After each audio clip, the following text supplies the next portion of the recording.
এরপরে প্রশ্ন হলো, হজ কত প্রকার এবং কোন প্রকার হজ সবচেয়ে উত্তম? হজ ৩ প্রকার: হজ্জে ইফরাদ, হজ্জে তামাত্তু, হজ্জে কেরান। হজ্জে ইফরাদ হলো হজের সময়ে এহরাম বেঁধে কেউ হজের উদ্দেশ্যে মক্কায় প্রবেশ করলেন এবং সরাসরি তিনি হজ করলেন, তিনি ওমরা সম্পাদন করলেন না। যে এহরামে তিনি প্রবেশ করলেন মিকাতে, সেখান থেকে তিনি হজের নিয়ত করেই প্রবেশ করেছেন এবং প্রবেশ করার পর তিনি সরাসরি মিনায় গিয়ে হজ সম্পাদন করেছেন। মাঝে তিনি তওয়াফ করতে পারেন, সেটা ভিন্ন বিষয়, নফল তওয়াফ হিসেবে সেটা গণ্য হবে। কিন্তু তিনি হজের যে কার্যক্রম আছে মূল হজের, সেটাই শুধু করলেন। হজের আগে তিনি কোনো ওমরা করার নিয়ত করলেন না মিকাত থেকে। এটা হলো হজ্জে ইফরাদ বা শুধু হজ। আর হজে তামাত্তু হলো মিকাত থেকে কেউ নিয়ত করলেন যে তিনি হজ এবং ওমরা দুইটাই করবেন, তবে ওমরা করার পর তিনি হালাল হয়ে যাবেন, স্বাভাবিক হয়ে যাবেন। এরপর আবার হজের যে মূল দিনগুলো আসবে, অর্থাৎ ৮ই জিলহজ, তখন তিনি আবার এহরাম পরে নতুন করে হজের জন্য কার্যক্রম শুরু করবেন।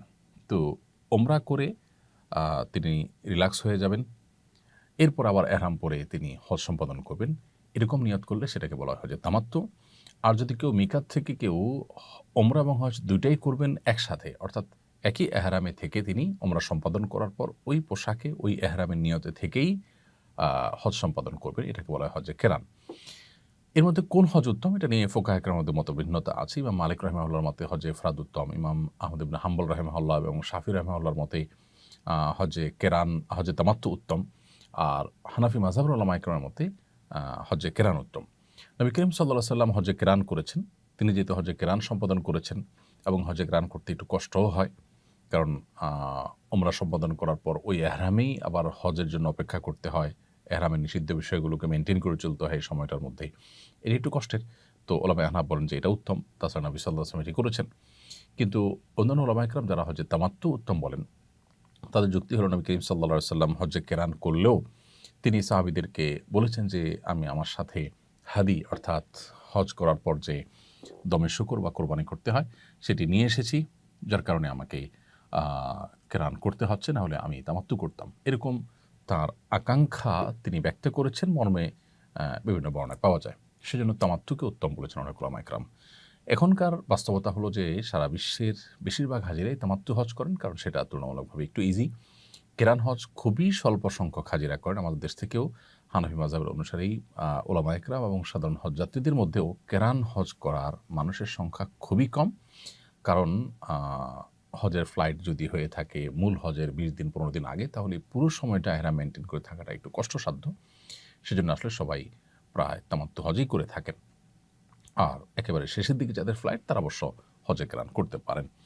তাহলে হজে কেরান উত্তম হলো হানাফি মাযহাব অনুযায়ী।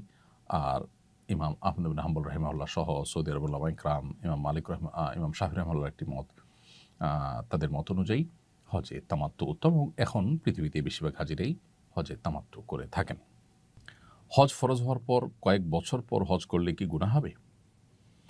এর উত্তর হলো, যে বছর হজ ফরজ হয়েছে, যখনই টাকা পয়সার মানুষ মালিক হলেন, আবার যাব হজ ফরজ হওয়ার পর কয়েক বছর পর হজ করলে কি গুনাহ হবে? এর উত্তর হলো, যে বছর হজ করার জন্য আর্থিক সঙ্গতি আল্লাহ তাআলা দিয়েছেন, সেই বছরই হজের চেষ্টা করতে হবে। এটিকে ওয়াজিব আল ফওর বলা হয়, অর্থাৎ সামর্থ্য হওয়ার সাথে সাথেই নিকটতম বছরেই হজ সম্পাদন করতে হবে, এটি আবশ্যক। যদি সেটা না করেন এবং বিলম্ব করেন, বিশেষ করে ঠুনকো ওজরের ভিত্তিতে যে আমি ব্যস্ত, এই মুহূর্তে সময় করতে পারছি না, ২ বছর পরে করব, ৪ বছর পরে করব, জীবনে একবার করলেই তো হলো, এরকম ঠুনকো অজুহাতের কারণে যদি হজকে বিলম্ব করেন কেউ, তাহলে সেটি পরিষ্কার গুনাহ হবে। নবী করিম সাল্লাল্লাহু আলাইহি ওয়াসাল্লাম বলেছেন, তাআজ্জালু আল হজ, তোমরা হজ বিলম্ব না করে দ্রুততার সাথে সম্পাদন করো। কেন? ফাইন্নাহু লা ইয়াদরি মা ইয়ারিদু লাহ, কারণ কোনো ব্যক্তি হজকে যে বিলম্ব করবে, ২-৪ বছর পরে করবে, সে তো জানে না যে কি তার জন্য অপেক্ষা করছে। কোনো বিপদ তার এসে পড়তে পারে, কোন বিপদের মুখোমুখি সে হতে পারে। অতএব তার হজ বিলম্ব করা উচিত নয়। এই কারণেই হজকে বেশিরভাগ উলামা ইকরাম ওয়াজিব আলাল ফওর বলেছেন, অর্থাৎ সামর্থ্য হওয়ার সাথে সাথেই নিকটতম বছরই হজ আদায় করা উচিত এবং কর্তব্য, আবশ্যক। যদি কোনো কারণে বিলম্ব করেন, গুনাহগার হবেন। এরপর তিনি যদি হজ করে ফেলেন পরবর্তীতে কোনো বছরে, তাহলে ওলামায়ে আহনাফের মতে তার গুনাহ যেটি হয়েছিল সেটি উঠে যাবে। অন্যান্য ওলামায়ে অবশ্য সেটি বলেন না। অর্থাৎ খোলাসা কথা হলো যে একান্ত নিরুপায় না হলে হজ বিলম্ব করা উচিত না। নিরুপায় কীরকম? কেউ হজ করার জন্য অর্থকড়ি জোগাড় করেছেন, আর্থিক সঙ্গতি হয়েছে, কিন্তু তার দেশ থেকে নিষেধাজ্ঞা আছে, তার নামে কোনো মামলা হয়েছে বা কোনো পলিটিক্যাল পরিস্থিতির মুখোমুখি হয়েছেন, তিনি যেতে পারছেন না। এরকম ওজোরের কারণে যদি বিলম্ব করেন তাহলে গুনাহ হবে না।